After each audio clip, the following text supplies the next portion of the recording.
talentos tenemos o qué? Ay, tenemos muchos. Muchos talentos. Pero así de hacerle como Puma, eso no. Pero acuérdate, siempre girl. Nunca en grr. Muchísimo Oigan, talento.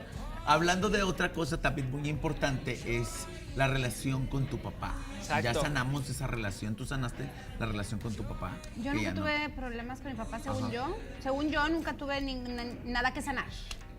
Más que no estaba, y pues eso duele. Pero no. ¿Tú tienes alguna...? No, con mi papá no. Siempre hemos tenido muy buena relación. No somos tan amorosos ambos, pero, o sea... Bueno, pues entonces sálganse los dos y déjenme a solas con el invitado. ¡Que tengo un chorro de problemas! Hoy va a haber de qué hablar. Mi querido, un gran amigo de este programa y personal, mi querido Armando Cavazos, ¡Bravo! bienvenido. Bienvenido, Armando. Armando, Hola, ¿cómo hola. estás? ¿Cómo están? Qué gusto tenerte Déjenme aquí, les saludo Armando. así, Qué interesante el tema que vas a tocar hoy, porque yo muchas veces he escuchado el tema de sanar la relación con mamá, pocas veces con papá, no me había tocado.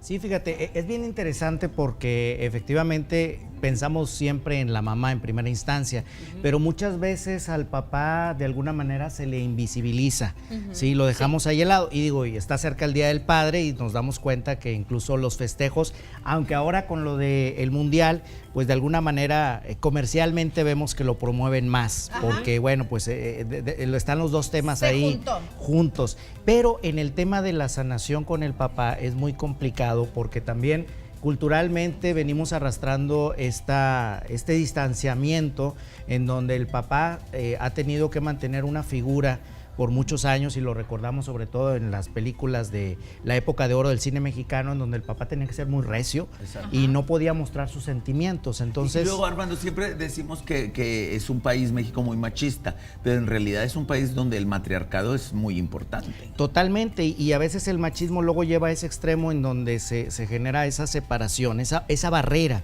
Se levanta una barrera, se levanta un muro con la relación con el papá y entonces pues las muestras de cariño en principio hacia el papá de repente no lo saludes de beso. No. ¿sí?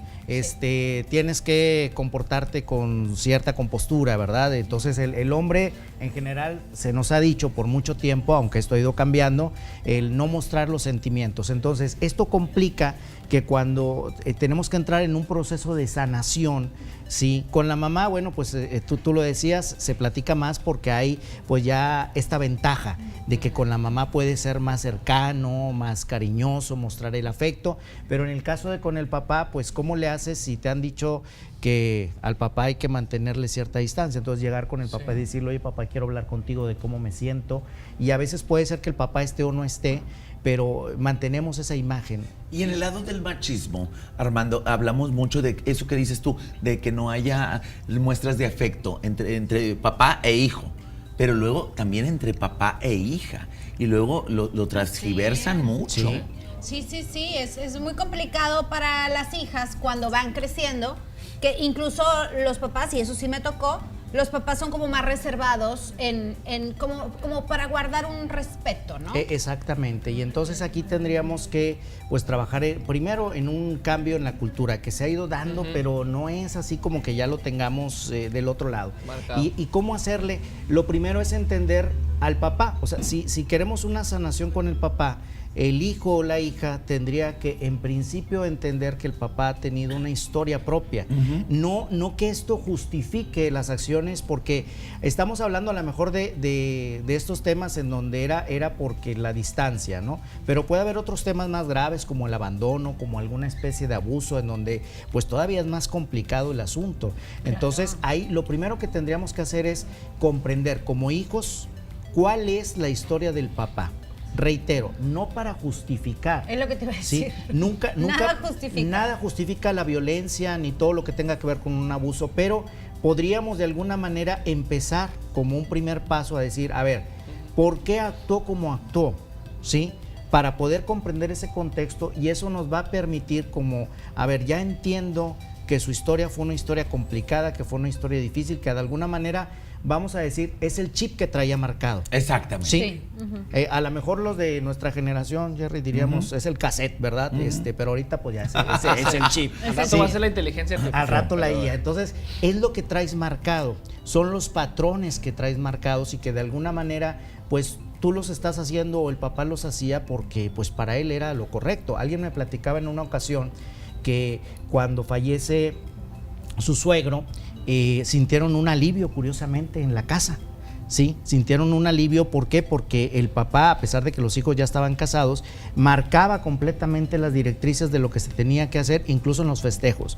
Viene Navidad, ¿qué era lo que se le antojaba a él cenar? No era qué íbamos a hacer entre todos, qué era, y él marcaba la directriz. Es una persona Dominante. Entonces, cuando pasa esta situación, los hijos pues tienen que iniciar este proceso, y fue muy interesante, me tocó conocer este caso en donde inician este proceso de, a ver, ya no está papá, pero ¿por qué en cierta medida no nos duele?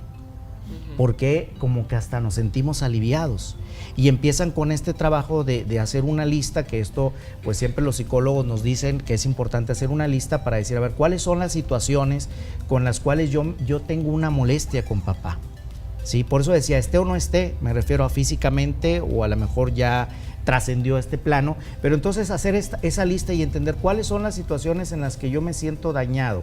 Y es así como podemos mejorar esa relación con papá, aunque papá ya no esté. Aunque papá ya no esté, o sea, no necesariamente el hecho de que una persona ya no esté porque está lejana o simplemente porque ya falleció, pues también es importante sanar. O sea, no podemos dejar que las cosas se queden ahí, porque entonces la herida sigue abierta. Y que más que nada, muchas veces pensamos que es para estar bien con nuestro padre, pero realmente es más para estar bien con uno mismo, estar en paz, Así estar es. tranquilo. En el caso de los papás que ya partieron de este mundo, pues también quedarnos con buenas sensaciones nosotros, porque pues al final del día, como bien lo comentas, buscamos nuestra paz y poder soltar y no estar arrastrando esas situaciones del pasado. Sí, porque la vas arrastrando, entonces es como traer, yo siempre digo el ejemplo del pípila, es como traer la losa, nada más que el pípila llega a la alhóndiga de Granaditas y ahí deja ya esa losa que llevaba atrás. Entonces, si nosotros no sanamos esta relación con papá, seguimos cargando esa losa, seguimos cargando ese costal. Entonces, decíamos, hacer una lista para identificar, y luego esa lista la podemos contrastar con entender un poco la historia de por qué traía esa forma de actuar, ¿sí? Para también irnos hacia la parte, el perdón es muy complejo, ¿sí? Realmente el perdón es complejo porque la palabra suena muy bonita, pero el perdón implica abandonar toda esperanza de un pasado distinto y toda expectativa. Cuando entendemos esto, cuando entendemos que ya no podemos cambiar lo que ocurrió, pero sí podemos cambiar la forma en que lo vemos, es entonces que podemos empezar este proceso de perdonar a papá y de empezar a sanar esta situación para quitarnos esa carga que es innecesaria. Y romper esa cadena, porque luego se repiten los patrones. Es correcto, Así es. muy triste, porque luego la gente dice, yo nunca voy a hacer lo que hizo mi papá. Y terminamos siéndolo. Y terminamos haciendo lo mismo que hacían nuestros papás, porque no se rompe justamente esa cadena. Aunque era lo que más odiabas, lo terminas haciendo. Porque es esa cadena de patrones. ¿Se acuerdan de la película Cadena de Favores? Bueno, Sí, pues también cómo ocurre no. con los patrones. También hay una cadena de patrones. Entonces, en la medida en que lo identificamos, en la medida en que ponemos nombre a las cosas, pues entonces va a ser más fácil que podamos sanar y cambiar para no repetirlo. Porque efectivamente luego a veces nos quejamos de lo que nos pasó, pero lo terminamos haciendo, entonces pues esto ya se convierte en un tema generacional. Mi papá era un hombre muy recio, con su carácter muy fuerte, y era muy regañón y se enojaba, y a mí me chocaba eso, y ahorita yo estoy igual que él. Bueno, ahí está. Fíjate, Ahora, o sea, si tanto, no. algo importante es en qué momento lo hacemos. Bueno, pues eso ya dependerá cuando la primera parte es decidir hacerlo. O sea, es en el momento en que decimos, esto me está pesando, necesito quitármelo. Puede ser a los 20, a los 30, a los 40, ser a los 50. consciente. Claro. Sí. Pero ese es nada más el principito. Así Porque luego muchas veces somos conscientes de que repetimos patrones, pero no sabemos cómo romperlos. Por eso hay que trabajarlos. El hacerlo consciente nos permite ahora sí empezar a trabajarlos. Como si tuvieras, lo voy a poner en esta metáfora, si tuvieras una receta de cocina. Entonces yo te puedo decir, mira, yo ya sé preparar la lasaña, porque tengo la receta. Sí. Pero bueno, ahora viene la práctica. Ahora hazlo. Sí, entonces el perdón también se tiene que practicar. El perdón a papá, el perdón a mamá, el perdón a cualquier persona se tiene que practicar. Y creo que este mes es un buen motivo en torno al Día del Padre para, independientemente que podamos pensar que nuestra relación está bien, pues también hacer una lista, porque a lo mejor hay algunos detallitos ahí que traemos atorados, y también se vale que nosotros pidamos perdón como hijos, ¿sí? O sea, no es solamente de que, bueno, yo ya perdono a mi papá, sino... O que nos quedamos esperando o esperanzados, claro, porque luego viene la decepción también. Y entonces decir también, y si el papá no está, pues hacerlo de una manera simbólica y decir, yo te pido perdón por esto, ¿sí? Para liberarme. Si hubiera algunas cosas que dejamos pendientes. Claro, y también entender que quizá cuando nosotros actuamos de tal manera, ahora viene hacia nosotros, pues estábamos en una edad, en un momento, en una moda, y es cuando te das cuenta, por eso decía, no se justifica, pero nosotros mismos, si hacemos una lista de las barbaridades que hemos cometido en la vida, pues en ese momento es, como dicen, es lo que tenías de conocimiento, ¿verdad? Exactamente, y entonces entender que nuestros papás, en este caso nuestro papá, era lo que tenía y para él ese era el deber ser.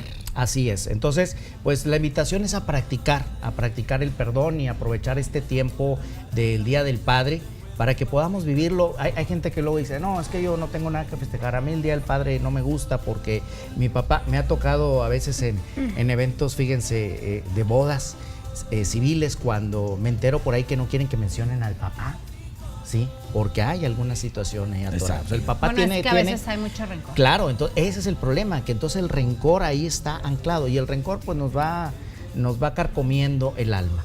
Sí, porque si el hombre no se merece tener un lugar en la boda o un lugar en la vida de sus hijos, ok, hasta ahí está bien. Exacto. Y se entiende. Pero ya que vivas con un rencor o con un odio hacia tu papá, pues sí te hace daño a ti. Totalmente, porque por ejemplo en una boda pues tiene que ir el nombre en los documentos, ¿sí? Claro, por supuesto. Pero que no sea ese el motivo, que no te desgaste, ¿sí? Ajá. O sea, que tú digas, oye, yo voy a vivir mi vida, ok, a mi papá a lo mejor no lo menciono, tampoco se trata de darle un lugar que no le corresponde, pero voy a tener esa tranquilidad de que puedo ver su nombre en el acta, de que cuando me pregunten cómo se llama tu papá y tengo que decir el nombre, tenga la tranquilidad de decirlo sin que me pese. Y estar en paz con uno mismo. ¿Cuáles son tus redes sociales, Armando? ¿Dónde te podemos localizar? Armando Cavazos R en todas las redes sociales, así, Armando Cavazos R, de regalado es mi segundo apellido, así me pueden encontrar y con todo gusto ahí estamos para ti. Y si usted todavía tiene a su papá aquí en vida, pues hable con él y trate de perdonarse mutuamente. Claro que sí, dele un abrazo y si no lo tiene físicamente, abrácese a sí mismo y ya va a ser un abrazo doble para el papá y para uno. Qué bonito.